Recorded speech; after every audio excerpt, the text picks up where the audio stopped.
Сәлем достар, бүгін біз дәмі өте ерекше шығатын пирог дайындайтын боламыз. Керек ингредиенттерді описание бөліміне жазып өтемін. Ең алдымен ыдысымызға 3 жұмыртқаны салып араластырып аламыз.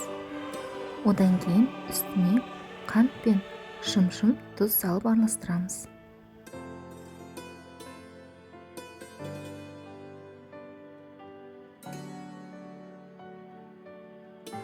Жақсылап араластырып болғаннан кейін үстіне қаймақты қосып тағы да араластырамыз.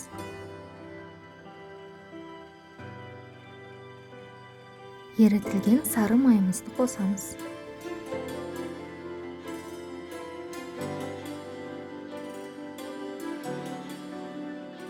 Ендігі кезекте мак пен кокос жармасын қосып араластырамыз.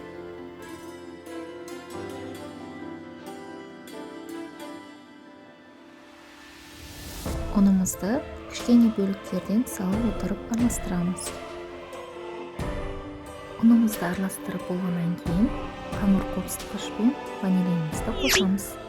Барлығын жақсылап араластырамыз.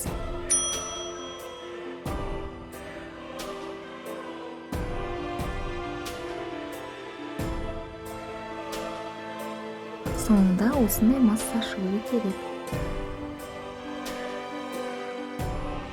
Дайын болған массамызды 180 градуста қызып тұрған пешке салып 20 минут пісіріп аламыз.